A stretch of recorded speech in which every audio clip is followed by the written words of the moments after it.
매일 성경과 함께하는 아름빛 교회 말씀 묵상 아름빛 바이블 키트 시간입니다. 2025년 8월 27일 수요일 함께 묵상할 말씀은 시편 128, 129편입니다.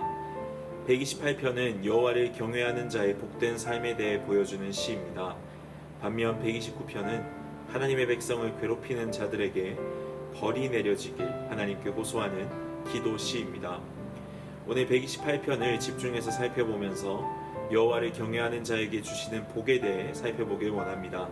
특별히 죄로 인해 저주를 받은 우리가 어떻게 복을 받을 수 있게 되었는지 그 은밀한 공백을 함께 살펴보는 시간 되길 원합니다.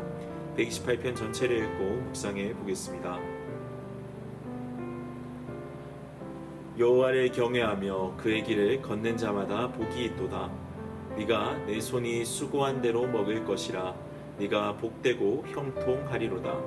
내 집 안방에 있는 내 아내는 결실한 포도나무 같으며 내 식탁에 둘러앉은 자식들은 어린 감람나무 같으리로다. 여호와를 경외하는 자는 이같이 복을 얻으리로다. 여호와께서 시온에서 내게 복을 주실지어다. 너는 평생에 예루살렘의 번영을 보며 내 자식의 자식을 볼지어다. 이스라엘에게 평강이 있을지로다. 오늘 말씀을 이렇게 시작합니다. 여호와를 경외하며 그의 길을 걷는 자마다 복이 있도다. 이 말씀이 오늘 시의 중심 주제입니다. 그리고 구체적으로 여러 가지의 복을 약속하는데요. 먼저는 개인에게 주시는 수고한 대로 먹는 삶입니다. 사실 우리는 현실에서 수고해도 결실을 얻지 못하는 경우가 많습니다. 이 땅은 죄로 인해 저주받았고 창세기 3장에 따르면 네가 네 평생 수고하여야 먹을 것이라 하셨지만 그 수고가 때로는 헛되고 어려움만 남기도 합니다. 열심히 일해도 직장을 잃거나 가족을 위해 애써도 관계가 어려워지는 현실이 그렇습니다. 그런데 여호와를 경외하는 자, 그분을 따라 걷는 자는 이 모든 저주를 역전시키는 풍요를 맛보게 됩니다. 수고한 대로 먹고 복되고 형통한 삶을 맛봅니다. 수고의 결과에서 만족과 생계를 얻게 됩니다. 그러므로 우리가 노동의 결과물을 먹게 되는 것, 수고한 만큼의 대가를 얻게 되는 것 모두 하나님의 은혜입니다. 두 번째로 가정의 복이 이어집니다. 3절에는 아내는 결실한 포도나무 같다고 말하죠. 자녀를 많이 맺는 기쁨을 포함해서 부부간의 즐거운 친밀감 그리고 행복한 결혼의 기쁨을 포함하는 말입니다.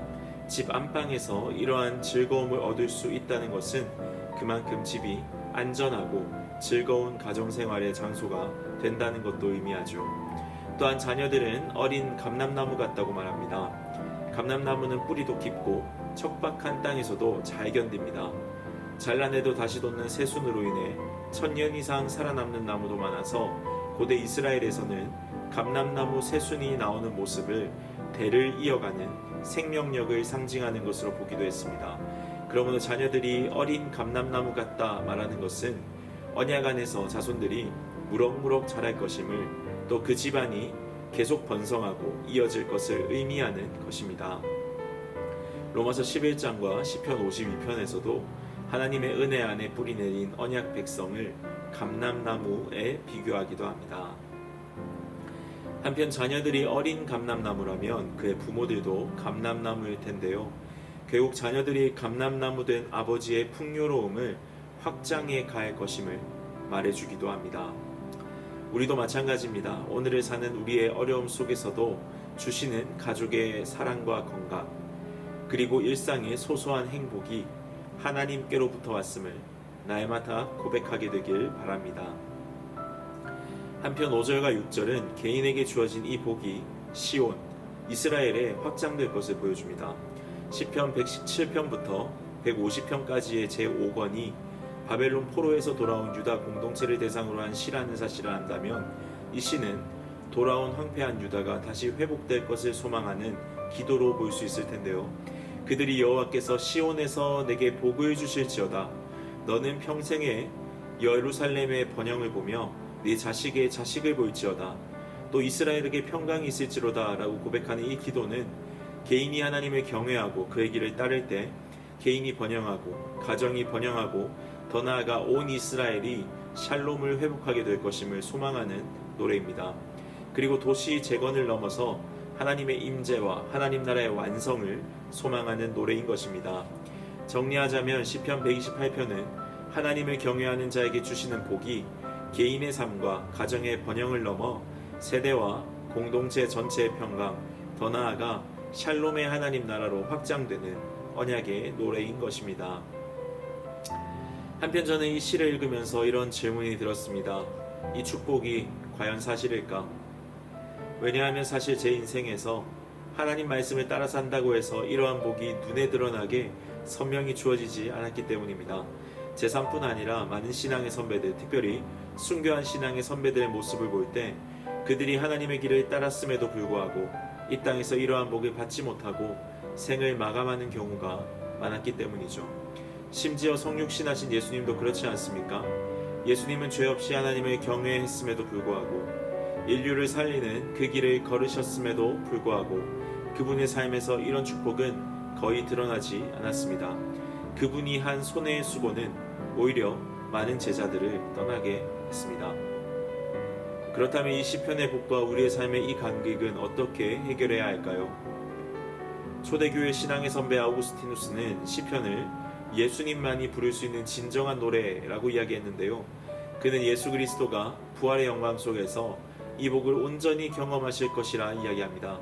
그분은 부활의 영광 속에서 그 손이 수고한 대로 만족하실 것이고 그분의 신부인 교회를 아내로 맞이하셔서 이 가정의 행복을 누리실 것입니다. 또 모든 족속과 나라와 방언에서 광대한 가족, 그분의 후손을 보게 될 것입니다. 그리고 우리는 그 그리스도와 연합하여 이 축복을 더불어 누릴 것입니다. 그렇지만 우리는 아직 도래하지 않은 하나님 나라에 살기에 이 땅에서 이 복을 어렴풋이나마 누리게 되겠죠. 때로는 우리의 노동은 결실을 맺을 것이고 우리의 가정생활은 가끔 즐거울 것입니다. 그렇지만 이 모든 것이 하나님의 은혜요 그리스도로 인함임을 기억해야 합니다. 그렇게 그 누리는 복의 모든 의미를 충만하게 채우시는 예수 그리스도로 말미암아 우리는 이 땅에서 이런 복을 누리고 그리스도께 감사하게 될 것입니다. 오늘 하루 이 시온에서 주시는 하나님의 복을 누리시길 소망합니다. 우리에게 오는 이 모든 복이 그리스도로 말미암아 임하게 되었음을 기억하시길 바랍니다. 일상의 수고와 가정의 기쁨, 공동체의 평강이 하나님의 은혜임을 믿고 누리시길 바랍니다.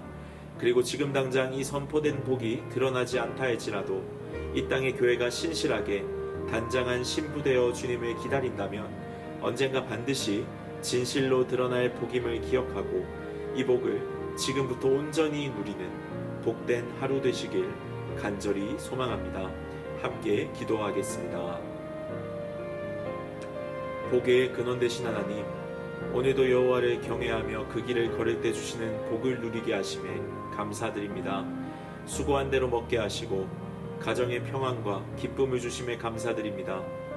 아직 완전히 드러나지 않은 복이라 할지라도 그리스도 안에서 이 소망을 굳게 붙들게 하시고 우리의 삶 속에서 은혜를 누리게 하여 주옵소서. 이 땅의 교회가 단장한 신부로 주님 기다리게 하시고 주의 평강으로 우리를 충만케 하시는 기쁨을 누리게 하옵소서. 예수님의 이름으로 기도합니다. 아멘.